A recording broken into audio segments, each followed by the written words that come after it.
Oh,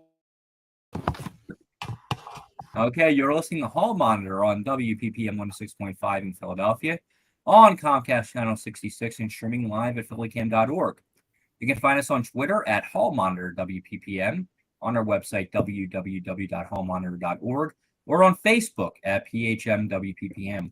Tonight on the program, Vanessa Maria Graber will be joining us to discuss what happened yesterday in Philadelphia, the 2023 primary election.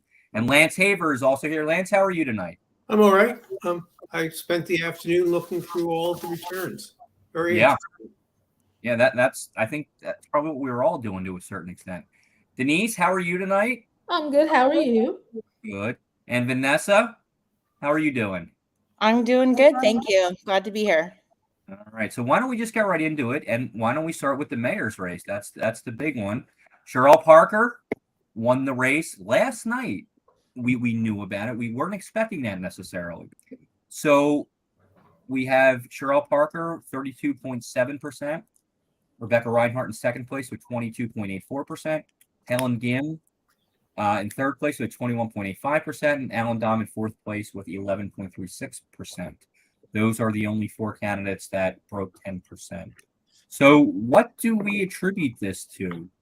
How did Sherelle Parker pull this together and win this race? Denise, why don't we start with you? Well, I always said that the battle was going to be between the laborers, and the building trades and the laborers, and the teachers in terms of organizing and getting the vote out. And this time around, the laborers won. The building trades won. They had lots and lots of people on the street, and you saw Sherelle Parker's yellow, orange shirts everywhere. So that helped. Another thing that helped was lower turnout. Low turnout elections tend to favor more establishment candidates. And Sherelle is, for want of a better way to put it, a more establishment candidate. So it made sense that since lower turnout elections tend to favor more establishment candidates, that a more establishment candidate would win. Lance, what did you see as you were looking through numbers and stuff today? So I think, one, we were misled by the polls. I think we had too much faith in the polls. Polling is always wrong. It always underrepresents people of color, African Americans. And in this case, because the committee of 70 decided to use some algorithms that didn't make any sense to most of us, the poll was actually incredibly wrong. So we were all expecting a much longer night, and we're expecting it to be much closer based on those polls. And those polls were completely wrong. And I hope we keep that in mind in future elections.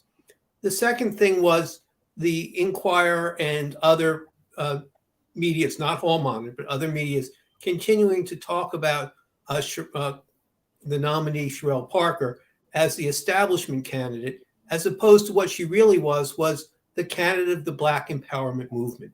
And the distinction there is, like Denise said, that she's getting help from the laborers, the building trades, from SEIU, from a number of district councils, part of DC 33.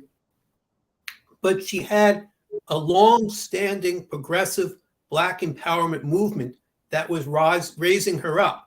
And so she didn't have to start from day one building her organization.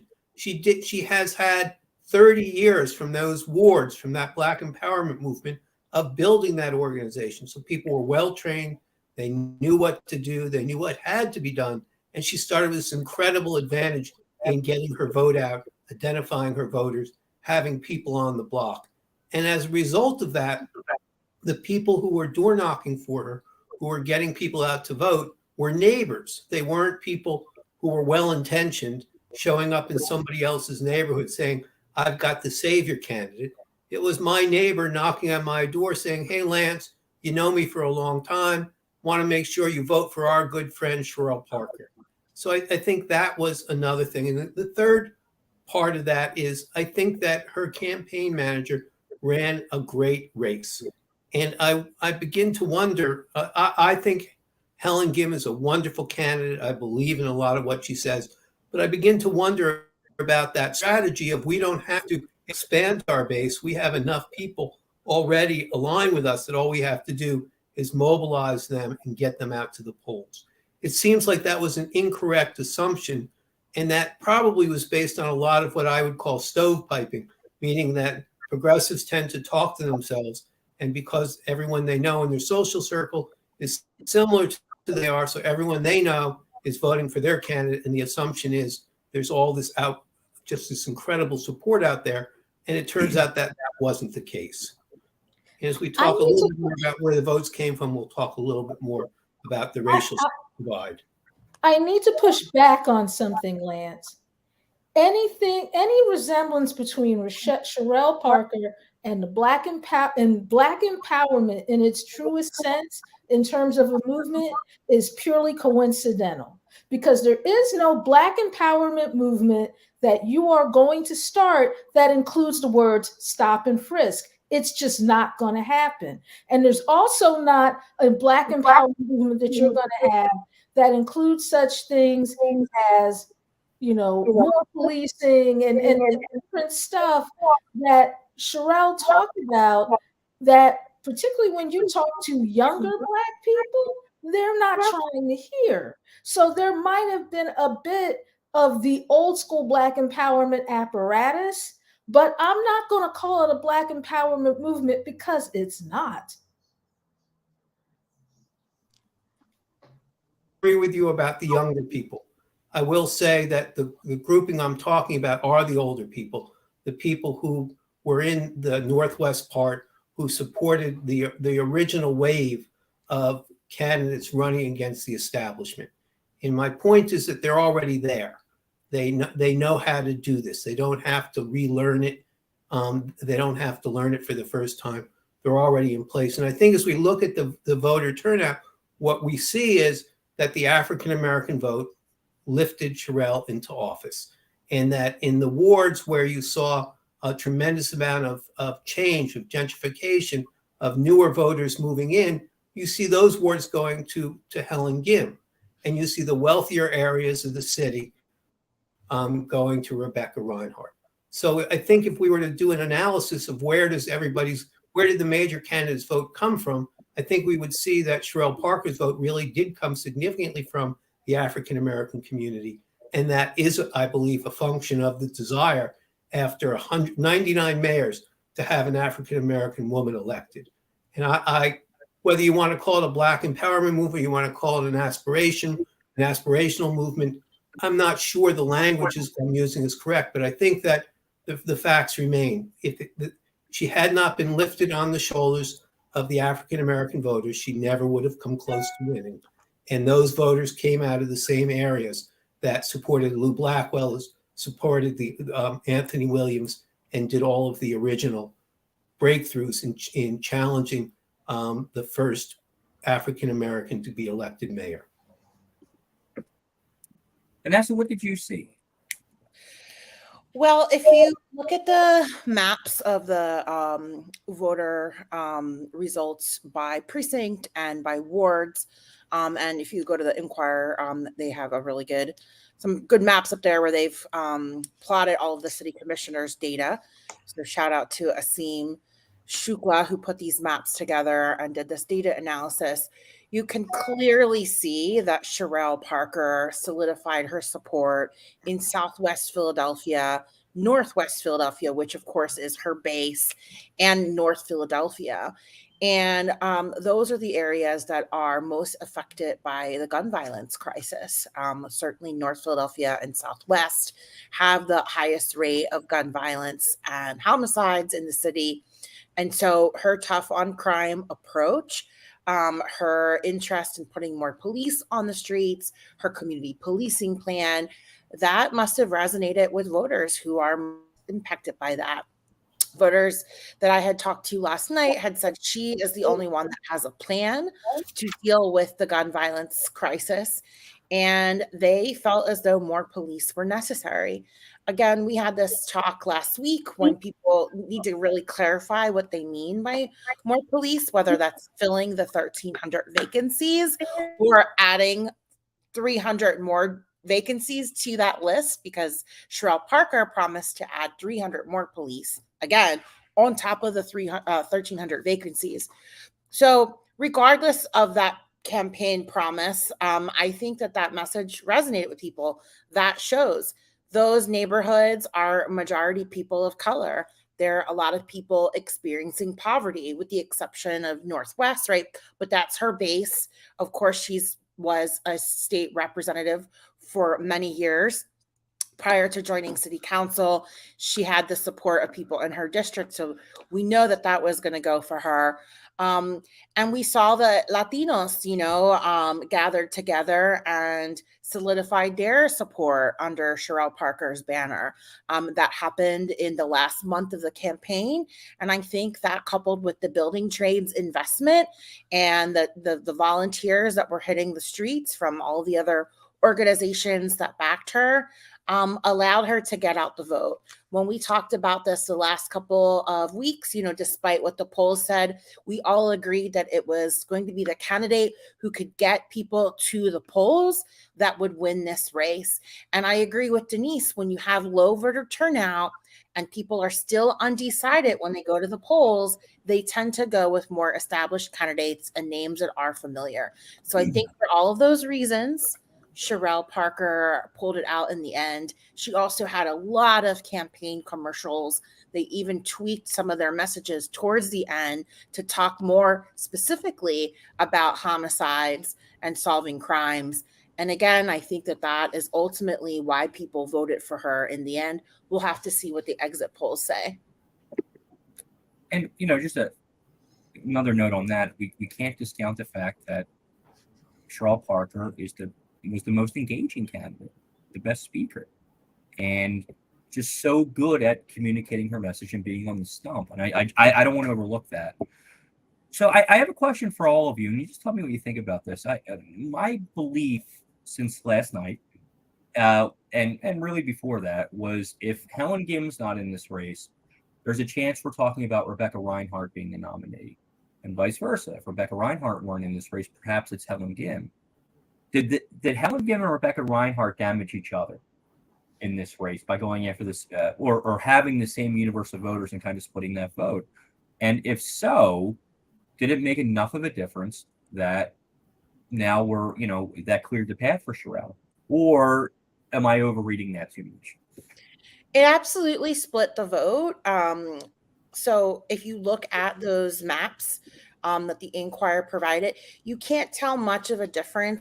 You look at the ward breakout, but when you look at the leading candidate by precinct, you see that it goes neighborhood to neighborhood with Reinhart and Gim. And so it appears to be very, very checkered. And so that tells me that they were targeting the same neighborhoods and the same type of progressive voter, and they were competing with one another. And I have to agree with Vanessa on that, because it was, you felt like you muted my mic. You felt that you had to choose between either of them. And the thing is, their messages were similar, but they weren't exactly the same. Lance made a good point about how Helen Gim's team didn't really expand their base all that much. What we had to remember about her campaign manager is this is the same guy who decided that he could run John Fetterman for Senate without talking to Black people.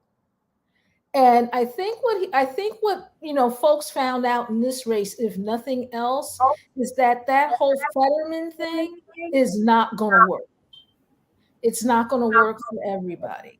And in a way, I'm kind of glad it's not going to work, because hopefully that means we'll get rid of it. That means the next time that John Fetterman or any other candidate wants to come and get elected statewide, that they're going to have to spend significant time in Philadelphia. Because when you bring in like the Bernie Sanders and the AOCs of the world, and I understand for progressives, those are their favorite people. But when you talk to the voter base in Philadelphia, Bernie couldn't even crack 5%. here in the Pennsylvania primary among Black people in 2016 or 2020. And Fetterman, he didn't win as decisively as everyone likes to think he did. And AOC, we're not even going to talk about because most people here don't know her. So I'm hoping that progressives finally understand at long last that if you're going to win in Philadelphia, you got to talk to Black people, and most Black people and Latino people. And most importantly, you have to not talk down to them. You have to talk to them, but not down to them. Helen herself understood that, but I don't think a lot of the folks in her campaign messaging did.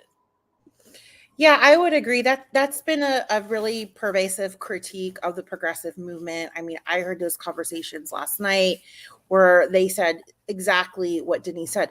They didn't include enough of Black leadership, Black grassroots organizations in their campaigning. And it's not just talking to Black and Latinx voters, but talking about their issues that concern them. And for a lot of people, you know, it was what to do about the large number of homicides and shootings that are happening. That was the number one concern. And even though people might debate, you know, what policy is the best policy to deal with that, that reigned supreme with Sherelle Parker's campaign. They never dropped the ball on that, and they were unapologetic about being quote unquote tough on crime. And so when you see a lot of the people that were out canvassing for Helen Gim, I had not seen who was out there for Reinhardt. Certainly the Gim campaign was having a lot more events and fundraisers and more visible. It wasn't a lot of people that were Black and brown people from North and Southwest Philly. It is a lot of people that are newer to Philadelphia. It is a lot younger people. A lot of folks are not homeowners, longtime residents. That being said, there was a diverse crew of people. But I think Sherelle Parker, being born and raised in Philly, right? Having an experience of being raised by her grandmother, being a self-made woman, like that kind of stuff goes really big, I think, with communities of color. I think especially in Philly, where we have a bad impression sometimes of outsiders, people who are not from the city, that don't truly know the city and its people. I think there can be a pushback on that. And I think Sherelle Parker really capitalized on being a Philly girl and, you know, experiencing a lot of the things and understanding what Black and brown people experience. It's what she said over and over again in many of the mayoral forums by saying, I know what it's like to grow up in poverty. I know what it's like to have received government assistance. I am a single mother. Like all of those things, right? Like that resonates with Black and brown people. And I just don't think that the Gim and Reinhardt campaign had messaging points that spoke directly to people's lived experience. So I'm going to disagree slightly. One, I don't know that a low turnout helps the more establishment candidates. I think a low turnout helps usually the candidate who has the most dedicated supporters. So if I were running Helen Gim's campaign, I would have been hoping for a hurricane, believing that my people are going to come out and vote for me no matter what. And the other candidate have a lot of support, but it may not be as dedicated. So a low turnout, from my point of view, would help the people who had the strongest supporters. And I do think in this case, again, the aspirations to elect an African-American woman for the first time in the history of the city of Philadelphia, 300 years we're talking about, I think is an incredibly powerful force, and I think we saw that. Second, I'm not sure that the people who are supporting, all the people who are supporting Ms. Reinhardt would happily vote for Helen. I'm sure there's some who couldn't quite figure it out. But, you know, Ms. Reinhardt comes out of Wall Street. She uses the language of Wall Street. She's supported by billionaires. The Bloomberg campaign forces were helping her PAC. So I'm not quite as sure that if she wasn't in the race, that all of her voters would end up with Helen. I think a lot of them would have ended up with Dom. Now, would it have been enough? I don't think so. But yes, some people saw, there was some discussion that Ms. Reinhardt was like Elizabeth Warren. But I think her campaign put that out there. I think when you actually talk to people, the whole reason why they were supporting her was because she was a good manager, right? She relied upon numbers. She would do efficiency studies. She was somebody who understood that, you can't let people get in the way of making economic decisions. You have to use all types of econometrics to do that. So I don't think that that's necessarily true. The nice part about having an opinion about this is we'll never know. But I do agree with what you were saying about the progressive community. And I do want to take the liberty of reading what Michael Cord has been posting. And I think most of us know Michael Cord, but he was a huge African-American lawyer, huge supporter of Helen Gim. Couldn't be clearer. Was out there saying this is who the candidate we should vote for. But he wrote a note to white progressives, put it online so that people could understand his disappointment in what the white progressives were doing. And it says, to all progressives, especially the white ones, from Michael X, the angriest black man in America, congratulated for her historic and landslide victory. She, meaning Sherelle Parker, crushed everybody, including my Michael X, my endorsed progressive candidate. Our wounds and rally around Democrat Sherelle Parker in November to defeat reactionary Republicans citywide, as well as statewide and nationwide. Third, just as the rent is too damn high, the Progressive Party, although we generally are well-intentioned, is too damn white. We got to change that by recruiting more blacks in Progressive Party leadership positions. The day of white paternalism and white maternalism, even from the left, or dead or should be. And I think, we're seeing the idea that people believe because they think that they're right, that other people should agree with them. I think a lot of Helen's supporters are incredibly well-intentioned, and I think they're incredibly well-educated. But I don't think that they understand that their answers from their perspective aren't necessarily the answers from everyone's perspective. Those of us who ride public transit really are struggling with how bad the subways are right now. And it's really easy to say, well, don't do anything because we don't want to treat people inhumanely. But it's much easier to say that if you don't ride the subway. It's much easier to say, we don't want to have police on the street because police tend to abuse people of color. It's much easier to say that if you live in a neighborhood where street crime isn't a problem. And I think that's what Michael Cord is getting at, that to live the experience and to try and integrate the progressive movement in neighborhoods where it typically is not would help in getting a progressive agenda passed. But it's funny that you mentioned Michael Cord, because he kind of leads into something else that was bothering me this entire campaign. And it's something that you, Lance, Vanessa, and Larry will never have to deal with. And it is the "am I black enough for you" syndrome. And what do I mean by that?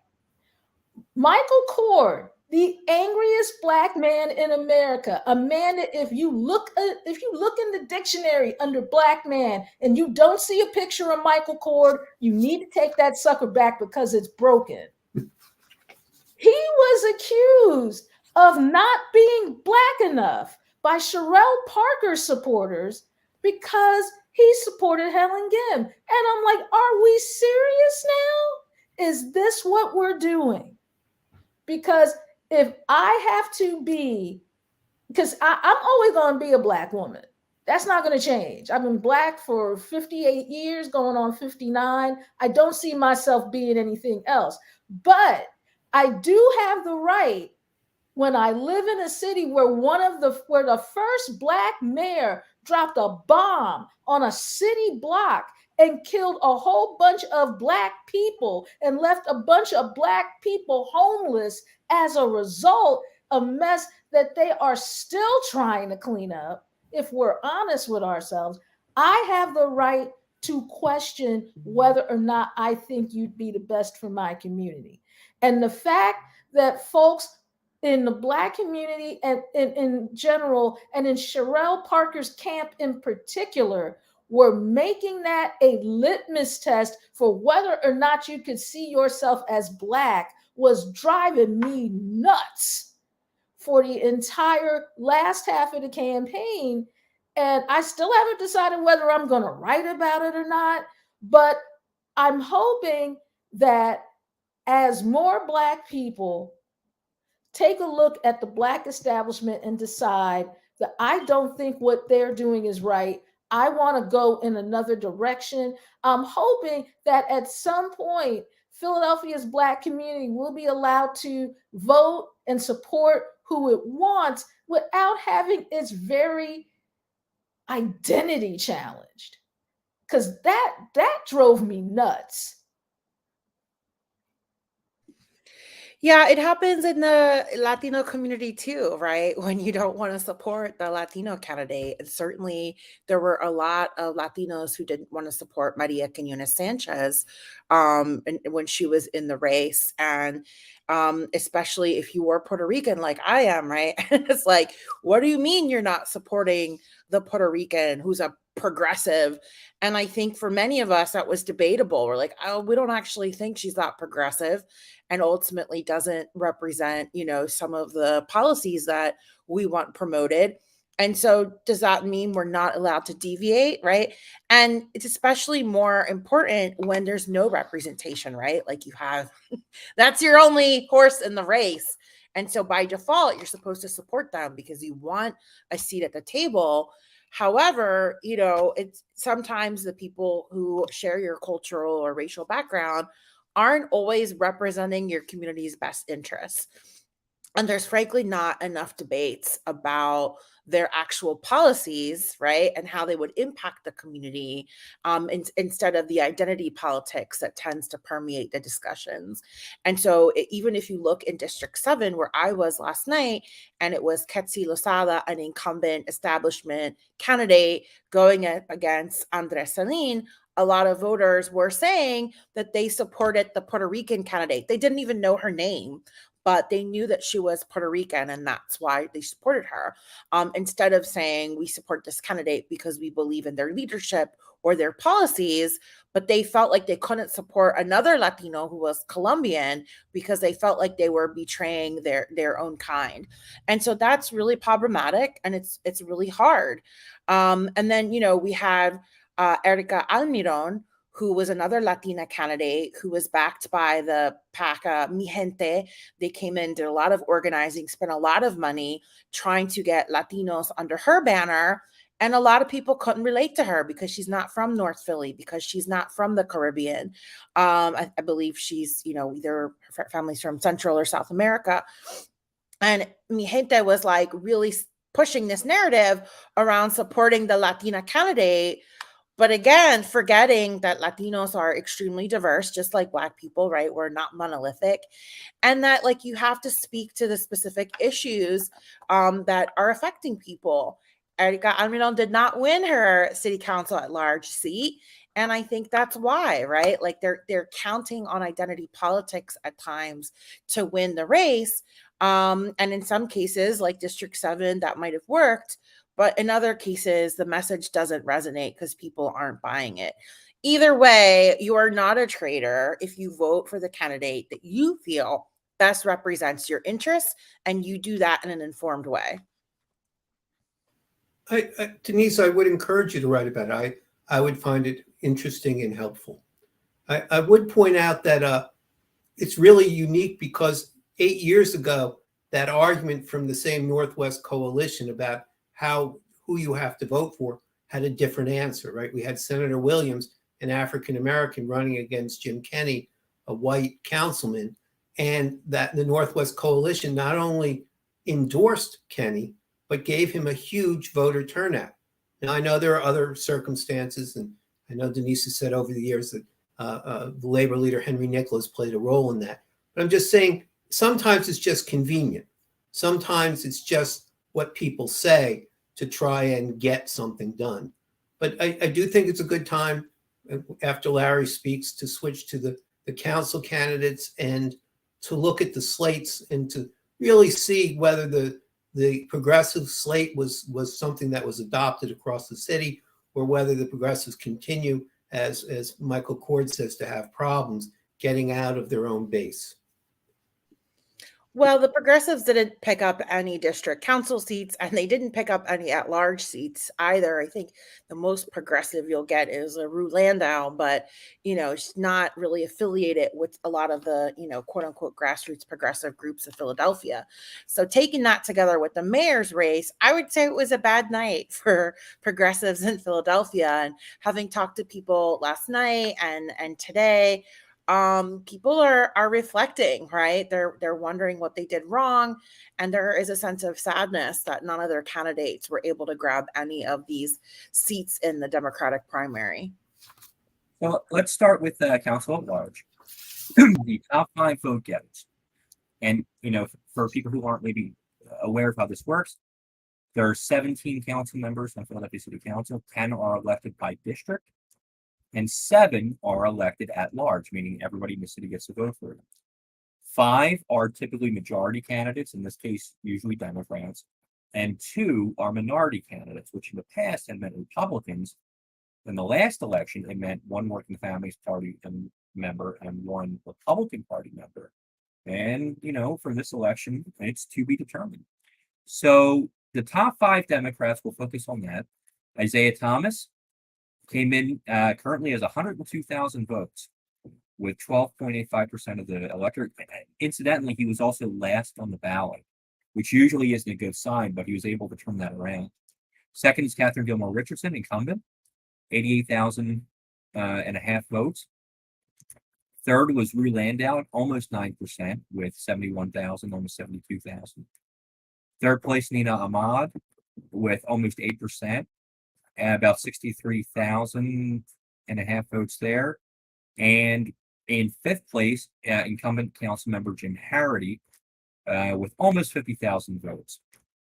And then the next 3 candidates, I think, were candidates who really had a shot. Aaron Santamore, 5.6% of the vote, about 45,000 votes. Amanda McElmurray, who we spoke to yesterday, and we had a brief interview with her on the show, about 5.5% of the votes, just over 43,000, and Erica Almiron, just over 5% of 40,000 votes, about 40,500. So that's kind of where we are right now. The numbers will change a little bit because there are still some precincts out, but largely, I think we know who the 5 Democratic nominees are. So, any surprises there? Anything big that happened there that you thought, ooh, that's interesting? Well, Nina Ahmad finally won something after running from that. I know, right? So I was, amazed that she finally pulled out a victory, but being self-funded, having a lot of money to put in that campaign, running campaign commercials on broadcast TV, I think certainly helped. She was the only at-large candidate that I saw TV ads for. There might have been others. I did not see them, but in the weeks leading up to the election, I definitely saw hers multiple times. So again, I think that name familiarity is probably what resonated. Isaiah Thomas, Catherine Gilmore, they already have an established base. They had raised a lot of money. Same with Rue Landau. Rue raised one of the top fundraisers. She had a couple $100,000 in her bank account when the last campaign finance reports were published.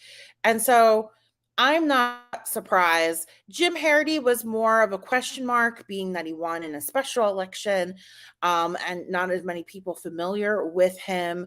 But I think with the other, 4 candidates, nothing too shocking there. It was pretty close with the progressive candidates. They were in the top 3 spots outside of the 5. And so they came really close, but not close enough to land themselves a seat. I personally was kind of surprised that Harity managed to survive, because we had been hearing the entire election cycle about how much trouble he was in, how people were cutting him off of their ballots, how people weren't supporting him. And I didn't think he would make it to the top 5, but he did. And there were some Black candidates further down in the standings. Melissa Robbins, Obona Hagins, who comes to city council every week, literally to tell council how bad it is. Neither of them got more than 3%. And Abu Edwards, I think he only got 3%. I thought they'd do a little better than that because some of them did have union backing. But I guess it wasn't enough to get them further up. And again, that's a thing of name recognition. If you don't have a lot of money to put yourself out there when there are 29 people, 3 of whom are incumbents, running for the seat, then that's going to be a problem. I think one of the things that many progressives look at is the Yaz money. Now, we know that Yaz is someone who's opposed to public schools. He's the wealthiest person in the state of Pennsylvania, and he gives money to the PAC funds, and the PAC funds support candidates. He often supports candidates for mayor. And this year is no different. He put a lot of money into a PAC fund. The one difference is he didn't really publicly support a mayoral candidate like he did with Senator Williams. Instead, he tried to win city council seats. And it was incredibly unsuccessful. When we look at for the endorsements for 3.0, when they didn't endorse an incumbent, they endorsed Job, and I'm not going to get the names right, I apologize, Ikowitz, Aaron Santamore, and Donovan West. I think Donovan West is getting below 2%. The other candidates are going to fail. The people who spent the most money in the mayoral race are going to do the worst in terms of the return. So I do think that there's some good that we can see in this. I know that people who are progressives are feeling bad, but I think one of the things that we're seeing is that money didn't buy 3 of the council seats, which is what the Yaz money was trying to do. And money couldn't buy the mayor's race, which money was trying to do. So I think we have to really look at the organizational strength of what organizations are in place. If you were to look at the Democratic City Committee, which I thought was going to not be as strong in this election, and we look at their endorsed candidates, I think we're going to see that every single one of their council candidates that they endorsed won. Now, they were a little tricky in that they only endorsed 4, and then they listed 3 that every ward could add if they wanted to. But Nina Ahmad was one of the candidates. They did endorse Rue Landau. And I'm not sure that there's enough votes to actually call it, but it looks like the Democratic City Committee's candidate for Register of Wills is going to win. And so when typically the mayor's race, the mayoral candidate who wins has some what we call coattails, can bring in people with them. But in Sherelle Parker's race, that didn't happen. Her sample ballot had candidates for city council that did very poorly. Luz was on that, and she didn't do well. She had a candidate for city controller, John Thomas. He lost. She had a candidate for Register of Wills, and she lost. So I think that one of the things that we're looking at again is the failure of people who want to develop an alternative to the status quo, to build the organizations throughout the city and be able to get what Denise was talking about, the name recognition. Larry and I were out talking to the poll workers and the committee people on election day, and one of them was very upfront about it. He said, look, you send in somebody who doesn't know the neighbors, they're not going to be effective. My neighbors probably are going to be more effective talking to me about who they like than somebody who's paid to do it.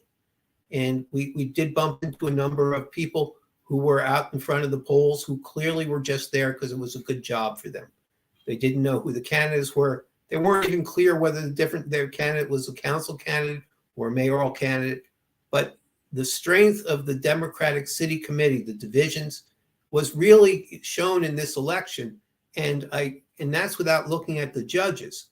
But if the incumbent Register of Wills loses because she wouldn't go along with the patronage jobs that were required for the Democratic City Committee, I think that's about as strong an indication as possible that the Democratic City Committee continues to control a lot of the election outcomes. And in the case of the Register of Wills, Tracy Gordon, it also didn't hurt that she was being sued by not one but two former staffers of hers for not contributing to her campaign.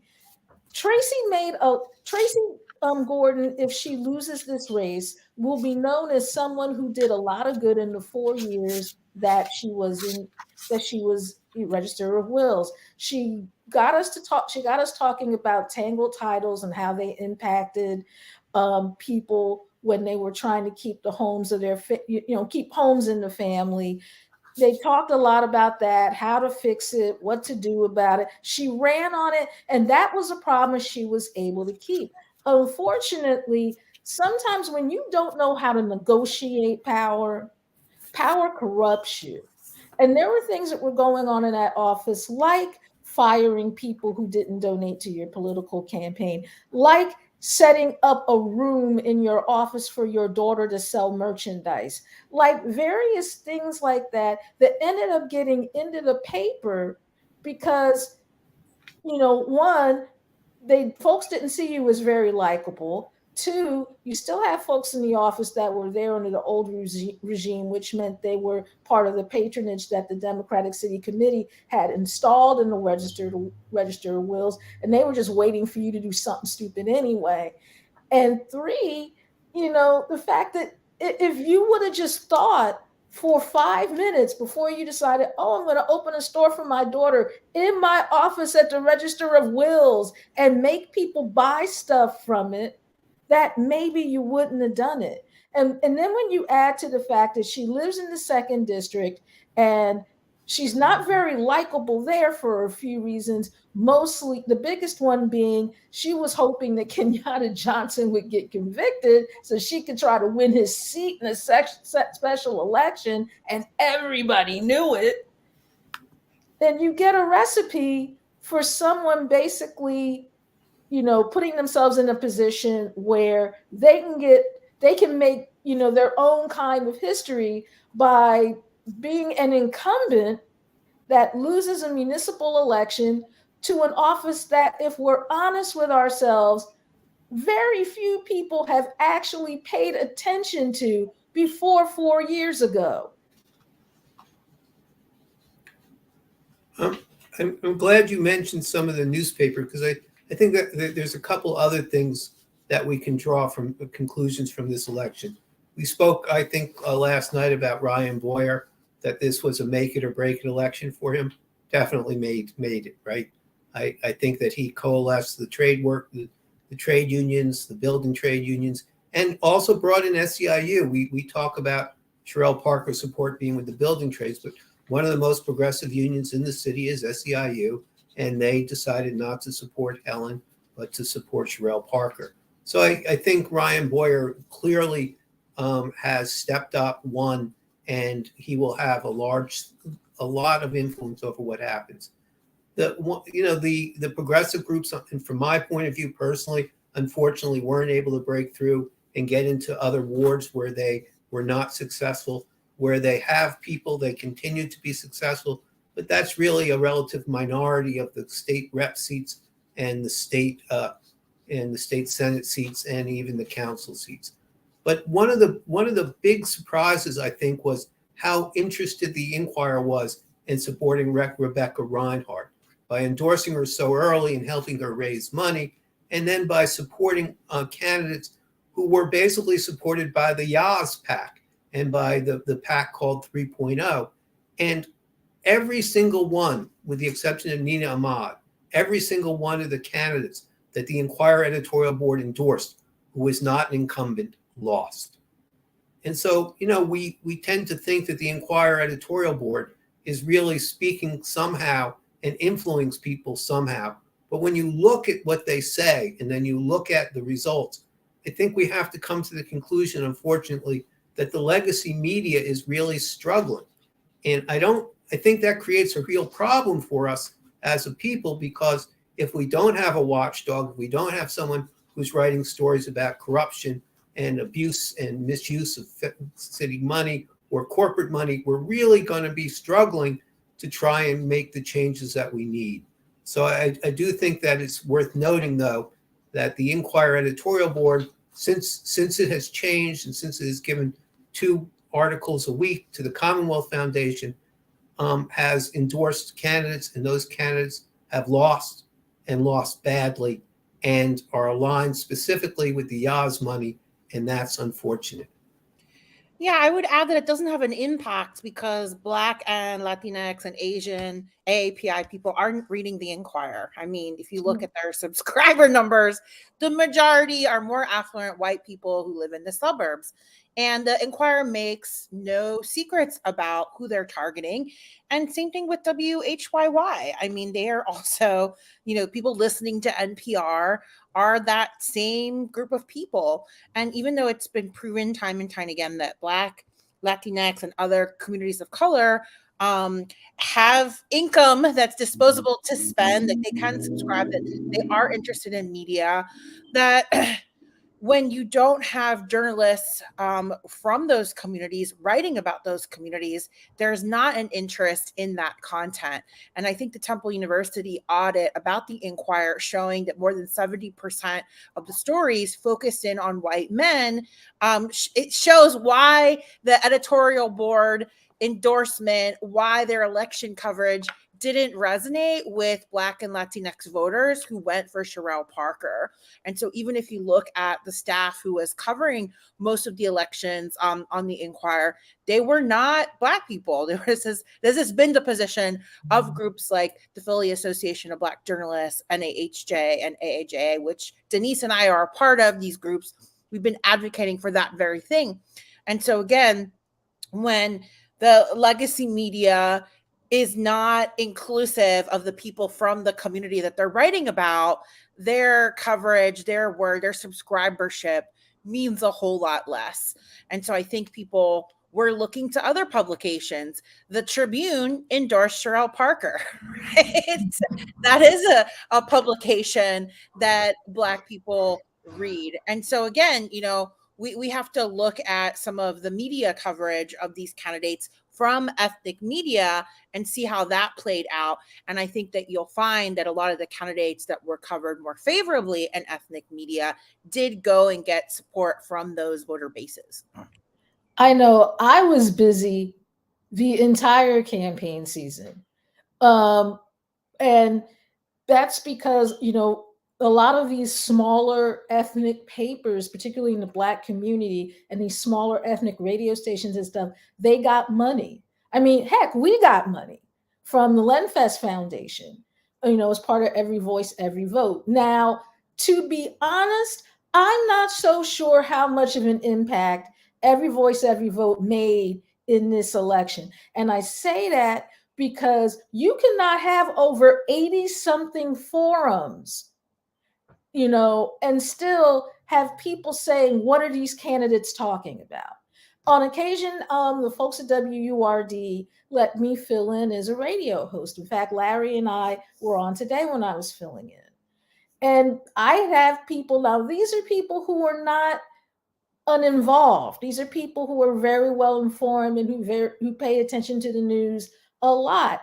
And these folks didn't know anything about what the candidates had to say for real. And they were listening to the forums that were sponsored as part of Every Voice, Every Vote. So my hope is that if they do this again, that they take a little time to figure out not necessarily where the money should go, but what people should do with it. Because Vanessa's right.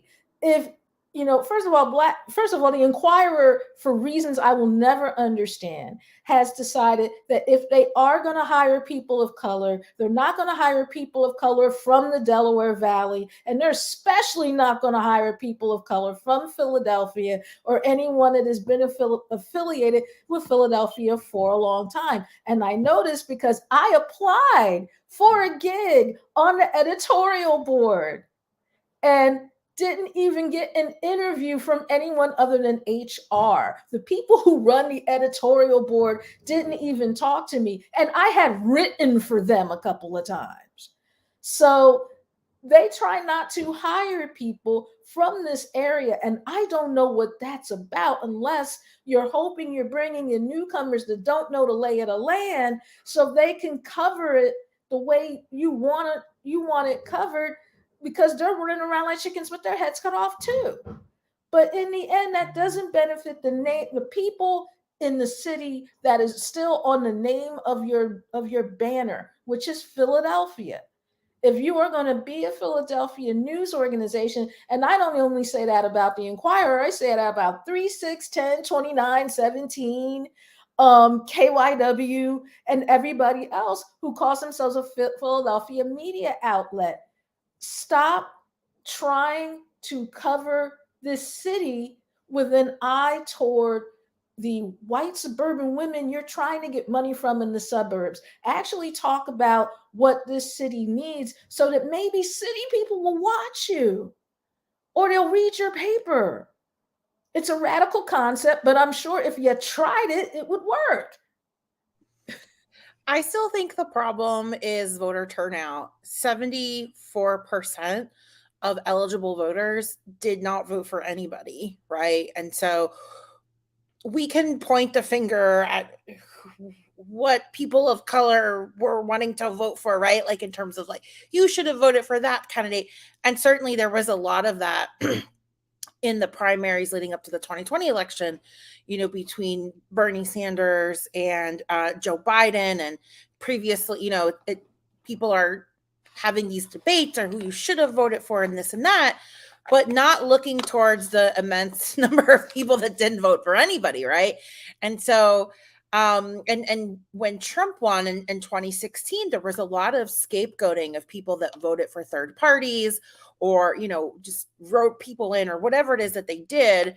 And again, in that election, the majority of people didn't vote, right? And so we really need to turn an eye on those people and do exit polls with them in terms of why were they checked out? I mean, in yesterday's show, I talked about disengagement and distrust of the parties and the barriers that there are to vote.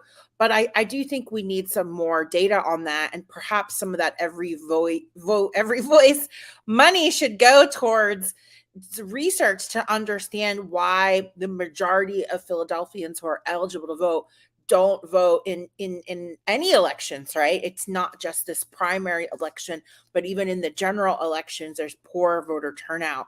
And if you look at the wards, the turnout by wards, it really ranges, but there's just too many wards where the turnout is 13%, 14%. And when you look at the actual numbers, especially in the district council votes, in some districts, it was like 20 people turned out to vote. And I talked to a number of poll workers yesterday who said that they had very few people all day. Not to say they were wasting their time, but they sat there all day working the polls and nobody came. And so that was more concerning to people when I talked. I mean, at the time we still didn't really have results, but to be fair, they were like, nobody came out today. It was really abysmal turnout. And so I think, no matter who wins in the November election, I think we'll have a similar result, right? We're going to have a lot of people who are going to be checked out and say, well, the race is already over. Democrats going to win. Why bother? And I think that needs to be closely examined, right? Like, why are so many people checked out from the political process? And as I mentioned before, is it they didn't resonate with the candidates at these forums because they're basically all saying the same thing under one party, right? And that party no longer is relevant for a lot of people. Is it generational, right? All these people that were super excited for Helen Gim, did these younger voters not turn out to vote? That still remains a question mark. We can speculate, but we don't have the data to confirm those results, only anecdotal things that people tell us. But, in talking to the poll workers, they said the majority of the people were over the age of 35 that came out to vote. And so again, what is going on with young voters? Why is the majority of people not turning out? what can we do as journalists and media to better equip people, to better inform them and give them the tools they need to make voting accessible? And do we need to change some laws in the state of Pennsylvania around making same-day voter registration, early voting, and having voting be election day be a holiday? Those are other things that I think should be discussed in addition to whether or not the candidates' messaging was resonating with the public. Well, election day being a holiday and early voting, that all sounds like something that would necessarily be geared toward younger people. The Committee of 70, I interviewed them after we got the lone poll that they did, the lone independent poll that they did, and they weren't expecting more than 29% voter turnout. We got 23, which is infinitely worse. And, Vanessa's right. This is something that has to be addressed. And my guess is that, because you have organizations like the New Pennsylvania Project and stuff that are trying to register people who have never been registered or brought into the process before. But maybe we need to start focusing on the people who were part of the process at one time and then dropped out. I found myself talking to a couple of Jehovah's Witnesses yesterday about this very topic, about why they weren't voting. Now, granted, the reason they gave me was a lot more metaphysical than the answers I get from most people on this topic, but it all comes down to one thing. Folks think that nothing is going to change no matter who's in office. And unless people actually fulfill the promises they make, either in this election or in subsequent elections or any elections, unless people start fulfilling the promises they make, that's always going to be a problem. I just want to mention there is one district council race, the 8th district. Councilmember Cindy Bass is in a tight race with Seth Anderson Oberman. Now, there are only 2 divisions that haven't reported yet, and they're about 300 votes apart. So it looks like it's probably going to go Councilmember Bass's way, but it's 50.51 to 49.35. It's about as close as it could be in that district, but with 300 votes separating them and only 2 divisions out, it seems like that's going to be Cindy Bass's race to win there. The other contested districts, the 9th, Councilmember Anthony Phillips won well. He got 63% of the vote against 2 other challengers. And as we talked about a little earlier, Councilmember Ketsi Lozada has, there are 5 divisions out in that district, but she's got over 59% of the vote. So it looks like she's going to keep her seat. With the Bass race, it would probably take a lot for that to switch, but it's still very close on that race. So we're almost out of time here. Any final thoughts? And remember, I need 30 seconds to end the show. So, well, I don't know about you, but I'm glad the election is over. And I think we can maybe talk about something else and cover more of what's happening at City Council and what's happening in Harrisburg, and certainly pay more attention to what's happening at the federal level with the debt ceiling about to be reached. And so the government continues to go on, and talking about holding them accountable. I think that is the next phase of the work. But glad to see it come to a conclusion after so much uncertainty, after many, many months. But having been to many of these forums with Denise, it's been interesting and it's been fun. So next week on the program, we will be joined by Councilmember Kenyatta Johnson. I want to thank everybody for being with us, and we'll see you next week on Hall Monitor.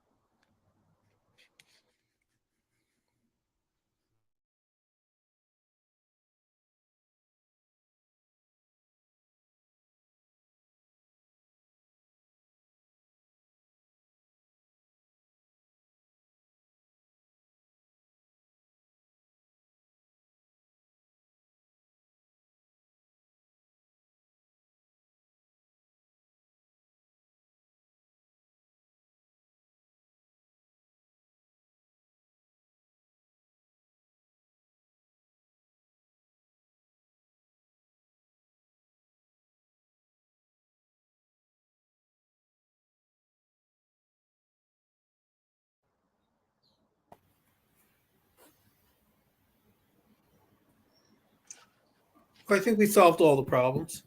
Okay, we're back. Just about. Okay. Yeah, it was like there was a lot of feedback. I don't know where it was coming from, so that's why I had you guys do the miking, because that way it would be more on time than me trying to turn on and off and do all of that stuff. The one thing we didn't really talk about, but I guess we'll have plenty of time, is how easy it should be for Sherelle to move her agenda. The question is, what agenda does she really have? But she's going to have, like Kenny had the building trades to lean into every council person for the soda tax. Everybody who's in the political chattering class is going to be afraid of Ryan Boyer now. So, she's. No. They'll be afraid of him maybe on a city level, but he needed this victory because of how badly he got smoked in the Connor Lamb thing. Right, but it's because I think mostly because of the Inquirer continuing to write about how all the four candidates are statistically tied. And I think by the time the vote's done, she's going to win by more than 25,000 votes, by more than 10 percentage points. It's going to make him look like a genius. Yep. And I don't think that's true. I think, again, as I've said, I think the machine was already in place. She used it well, and then she added all the additional parts of the machine.